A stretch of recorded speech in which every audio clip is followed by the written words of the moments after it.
What does Peter have to say? That's what we're going to find out today in the overview of the letters of Peter. Boy, before we go into any chapter by chapter, we're going to take a look at what this book is about, who was it written to, and why was it written? Is there anything that sounds in them like the man we met in the gospel? We remember him as impulsive, passionate, so oftentimes foot in the mouth, fisherman who became the rock of the early church. Because the thing here is about Peter is by the time he writes these letters, he has lived an entire life inside of the story of Jesus. There was the time he was there for the Transfiguration, Gethsemane. He denied Jesus 3 times. And around a charcoal fire, Jesus brought him back, restored him at the beach of Galilee. He preached at Pentecost. He was imprisoned, released, sent, and now, somewhere near the end of his life, he's writing from Rome in the shadows of Nero's persecution that's been falling against the whole church. He picks up a pen, or probably dictates to someone who wrote it down for him, as he writes to the scattered believers across Asia Minor who are afraid and need to be studied. We know that Jesus told him his life was going to end by people who take him someplace he doesn't want to go. We know that his end of his life was not of his own choosing. And the other thing that we know as well, or we think we know, is that Peter possibly was the bishop of Rome, that he eventually became the head of the Church of Rome. But we know that he was there and that that's where he meets the end of his life. So if we understand the context, it gives us some basic information about how we hear when we look at the Bible in small steps as we go through now the letters of Peter. So let's take a look. Who wrote these letters? And it says right at the beginning, Peter, an apostle of Jesus Christ. So it presents itself as Simon Peter who writes this letter, the man that Jesus would rename from Simon to Cephas, the Aramaic word for rock, rendered as, I always heard it as small rock or a pebble, but this is the dominant understanding from the church from the beginning, that this was Peter's book. The historical picture is that Peter's letters are most likely composed somewhere between 63 and 67 AD. This is nearly the end of Peter's life during the reign of Emperor Nero. Early Christian sources talk about how Nero first banished the Jews, was persecuting the Christians, and so their lives were terrible. And if you look at 70 AD, the temple gets taken down, brick by brick, smashed, burned. The people were either brought into slavery or murdered or ran for the hills. Early Christian sources, including the historian Eusebius, draws on one of the early testimonies consistently that Peter was executed in Rome under Nero by crucifixion, and that he requested he be crucified upside down because he did not want to consider himself worthy of dying in the same manner as Jesus. Boy, that gives kind of a very historically specific window. The church in Rome had been through the devastating fire in 64 AD. Nero blamed the Christians to deflect on the accusations that he started it himself. The idea was he wanted to build new buildings in Rome. So the thought was that he burned down all these buildings so that he would have more land to build brand new buildings on it. Think of someone who goes and burns down a part of a city so that there's more land available for new buildings, and then accuse the Christians of doing this, trying to protect himself. Then persecution follows that with some of the most savage that the church have ever experienced. They just been told that they burned everything down, and it wouldn't be just Nero's people, his soldiers, that would be persecuting Christians. It would be everybody, because look at what you did. And so they experienced executions, tortures. Christians were used as human torches in Nero's garden. Peter was writing in a world from the city to believers across a province that were facing their own version of physical and social hostility. I mean, think about this now. Asia Minor, right? That's present-day Turkey. This is where we have the very first churches of Christianity. The very first. In Antioch, in all the places that we read about in Paul's travel. Turkey is very brutal against the church there. The churches have been taken over and turned into mosques. The Christian churches, these people barely exist anymore. This is the birthplace of the Christian church is in Turkey that doesn't exist anymore. So this is basically centuries of thousands of years of persecution of a young church, and then eventually it's near dissolving in modern times. The end of First Peter anchors all of this. She who is in Babylon sends you greetings. That's First Peter 5:13. And so when you read that as Babylon, it's not literally the city of Babylon in Mesopotamia. At this point, Babylon is a shadow of its former self. He's referring to Rome as the new Babylon. The ancient people would have understood that Babylon was Rome that conquered the people, held them in exile, and stood in opposition to the kingdom of God. Peter is writing inside of the belly of the beast, so to speak, and he knows his readers would understand exactly what he meant. The reference to Silvanus in 5:12, I have written to you briefly through Silvanus, is considered to be a faithful brother. It's significant because Silvanus was almost the same person as Silas, who traveled with Paul, just a different version of the same name. Likely served as Peter's person for a while, and it might have been the same person who took down the dictation of this letter. It explains one of the features of First Peter that has puzzled some readers. It's polished Greek. Peter was Galilean fisherman whose first language would have been Aramaic. He would have known Greek. The Greek of First Peter is elegant. It's very highly educated, and it's one of the better or highest elegant Greek in the entire New Testament.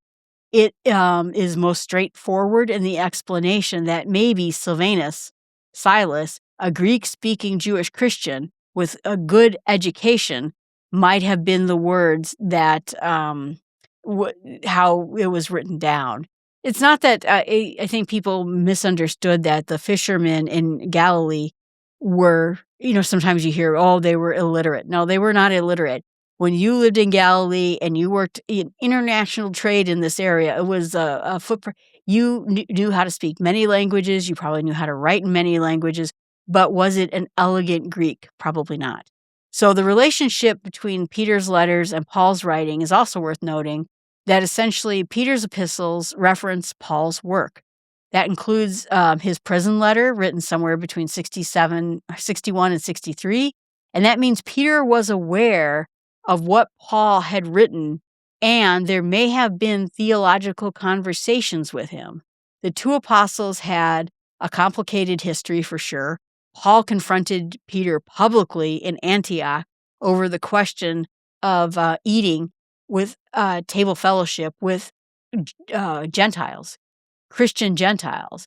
By the time that they were both in Rome, evidence suggests that they were working in the same direction, working in the same church, and that whatever was between them at that point, that was no longer a thing. The audience that Peter addresses in this first letter is supposed to be believers dispersed abroad in Pontus, Galatia, Cappadocia, Asia Minor, and Bithynia. These are 5 Roman provinces spanning throughout what is now northern and western Turkey, a vast geological area, suggesting that First Peter functioned somewhat as a circular letter that was maybe passed around from community to community and wasn't addressed to a single congregation. But like I said, it's a congregation of people that no longer exist. Then there's something else that's kind of interesting about these people, that the recipients were primarily converts from paganism, from the pagan religions, rather than Jewish Christians. Peter repeated reference to the former way of life, the desires you had of your former ignorance, the empty way of life handed you from your ancestors, living in debauchery, lust, drunkenness, orgies, carousing, lawless idolatry, paints a picture of people who came out of the Greco-Roman religion and that part of the social world and not out of the synagogue. Some of them had apparently relocated because of persecution. They fled Rome, like I said. They probably went out towards Turkey. It gives additional weight to this exile language Peter uses throughout his letters. And so what were they facing? They were facing real pressure, real persecution, being socially ostracized. That was a significant part of it. When a person converted from paganism to Christianity in the first century, they stopped participating in the local religious festivals. The trade guild ceremonies were also pagan. The household religious rites that were woven into every aspect of public life and domestic life. And that withdrawal made you suspicious. Now you couldn't get in, on the good memberships. People talk about, why women had troubles making certain deals because deals were made on the golf course, and the golf courses only allowed men. Now the opposite is true. These are people who became Christians and were no longer participating in the places where you would make deals, that you would know people, that you would know your community, and now you're considered outsider. You're considered an outsider. You're strange. Your neighbors, your family members, your formal social networks looked at you differently. The slander Peter mentions throughout the letter, being called evildoers, being misrepresented and accused, they were living in a reality of a world that did not like them. This is not a hypothetical concern. This was really happening to them. And beyond the social pressure, there was a shadow of official Roman hostility growing. The precise nature and extent of the persecution under Nero is debated. Some people say, oh, it never happened, but it's clearly that people who lived in Rome who weren't Christians documented that those things happened. There was atrocities that were centered in Rome itself. The people were put in gladiatorial conditions where they were tied and animals would eat, them while they were tied up. But the direction of travel was clear, that a government that had just used Christians as a scapegoat for a city fire, executed them as criminals, now established a precedent. The communities that Peter was writing to had every reason to be afraid of where things were heading. Peter's pastoral strategy in response to all of this is consistent and deliberate. He reminds them who they were before they used to live. And now, who are they? Chosen, elect, born again, holders of the imperishable inheritance, a royal priesthood, a holy nation, God's own possession. The theological identity comes first, that every behavioral exhortation flows from it. You can't live like you used to because now you are something else. You are something new. And I think what's interesting about it is that these names he gave them would have been something that the Jewish people would have held for themselves: elect, chosen, holders of the imperishable inheritance, a royal priesthood. It's being offered now to these Gentiles. So I think whatever happened, like I said, the fight that Paul had with Peter had to do with eating with Gentiles. You can see now he considers them far differently than he used to. And so there was controversy about this letter, about whether it should be included in the canon of the New Testament. And it's because that some books, were questioned in it. There were, difficulties or authorship problems. And so this is kind of something we have to answer. First Peter has one of the most straightforward acceptances of into any New Testament letter. The early Christian writers like Clement of Rome, Polycarp of Smyrna were quoting from it in the late 1st century, early 2nd century. It's through an explicit attribution to Peter, and that name doesn't appear until Irenaeus around 185 AD. the church as a whole never seriously questioned 1 Peter. It appeared at the earliest canonical, the canon of the Bible, the list without controversy. Eusebius, the great 4th century church historian who cataloged the books that were disputed and which ones were not, placed 1 Peter firmly in the category of universally accepted. 2 Peter is a different story. Eusebius placed it among the disputed books, meaning that it was spoken against. There were people who voted against it being part of the canon.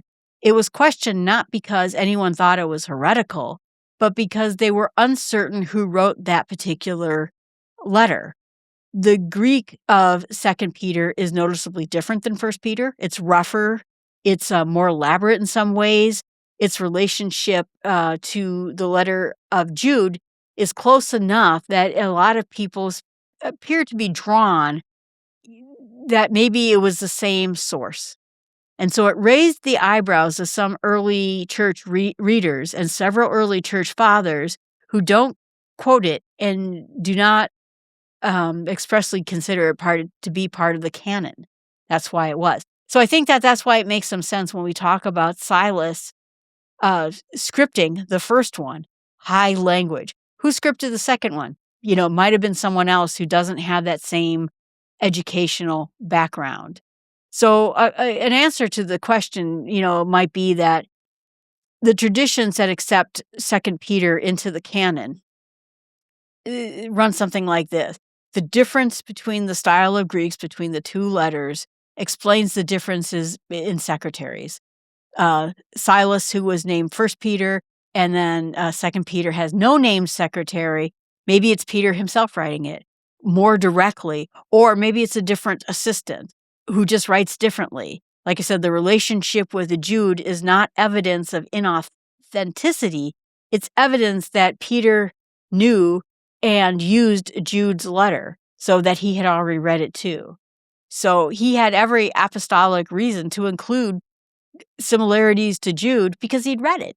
And so, you're sort of writing just like we write a book and we mention, someone that we are basing a lot of our work off of. The air of finality in 2 Peter, the sense that Peter is writing his last testament before his death, is entirely consistent with how we understand the historical situation. And what matters for our purposes is that the church, after centuries of careful consideration, included both letters in the canon. They stand as scripture, knowing that 2 Peter's path to the canon was more contested than the first letter. So it helps us understand with an appropriate awareness of the particular weight and purpose. Peter's writing urgently at the end of his life about false teachings that was threatening to undo the gospel that it had built. So the question I thought when I was looking at and researching this is, do we hear the Peter that we met in the Gospels' voice in these letters? And after reading them, I think the answer is yes, but you have to know how to look for it. The Peter of the Gospel is vivid and specific. He's the one who gets out of the boat and walks on water and then sinks when he looks at the waves around him. He's the one who confesses Jesus as the Messiah at Caesarea Philippi, and then in the very next breath, Jesus rebukes him for talking about the cross, and he gets called Satan for it. He's the one who falls asleep at Gethsemane. He cuts off Malchus's ear. He denies Jesus 3 times, and he outruns John to the empty tomb. He is excessive, impulsive, passionate, and utterly undone by failures in many ways that makes him one of the most strangely identifiable apostles we have. But does that man show up in the letters? Peter doesn't write about himself the way that Paul writes about himself, and so that we know Paul is Paul. But this emphasis on suffering that produces something of a refining fire, the insistence that Christ's suffering is the pattern and the ground for all believers who are suffering, feels like it comes from someone who thought about suffering a lot. Peter knows what it is like to fail catastrophically and be restored. He knows what it is to be sifted, as Jesus told him he would be. The pastoral depth of his comforting to the suffering people and the suffering believers doesn't read like an academic theology. It reads like someone who's been to the bottom and is writing about that experience. The repeated focus on the resurrection is also characteristically Peter. In Peter's Pentecost sermon in Acts 2, the resurrection of Jesus is the center of everything. In 1 Peter, the resurrection is the engine of living hope, the ground to new birth, the validation of Christ's suffering, the basis of baptism's significance. Peter cannot talk about Jesus without talking about the fact that he is alive, that the same man who stood at the empty tomb and went home wondering what just happened is the same man who met the risen Lord at the beach in Galilee and was asked 3 times by Jesus if he loved him. The stone imagery of chapter 2, verses 4 through 8 is particularly interesting. In all 4 Gospels, Jesus refers to the Psalm 118:22. The stone the builder rejected applies to him. In Matthew 16, Jesus renames Simon Peter the rock and says that on this rock he'll build his church. I think that, like I said, I think that the church is the faith that Peter had, not Peter himself. Catholics believe it's Peter himself, and that's why he is the first pope. And so essentially this stone language is the central way that early Jewish community thought about Christ and thought about themselves. A rock as part of the church, a pebble as part of the foundation. And Peter, who was renamed rock or pebble, is building this entire theological session around the image of living stone. And living stones, whether consciously or not, he is working this imagery that Jesus put at the center of his own identity. I think it was, yes, it was intentional. And then comes the closing of the letter where Peter refers to Mark, my son. 1 Peter 5, an early tradition that goes all the way back to the early 2nd century, holds that the Gospel of Mark is essentially Peter's testimony, written down by Mark as Peter's interpreter and companion. And if that tradition is correct, then the fingerprint of Peter's preaching are all over the Gospels, that the man who wrote 1 Peter and the man who stands behind the Gospel of Mark are the same people, looking at the same Jesus and at a different purpose of it, but with the same living encounter all behind it. And I hope you enjoy this book of Peter. You know, when you're reading 1 Peter, you're not reading, I guess, a theological treatise. You're reading a letter from a shepherd who knows what the wolves look like, that the people are facing right now because he faced it himself. And who knows who keeps the flock is Jesus himself, a Lord who does not let the ones he loves go. All right, everyone, thanks so much. Appreciate you being out there. I hope you join us in the Bible in Small Steps, where we're going to now talk about 1 Peter and then 2 Peter, and you can kind of see how these letters flesh out. Appreciate you being out there. You can email me at jill@startwithsmallsteps.com. Appreciate you listening.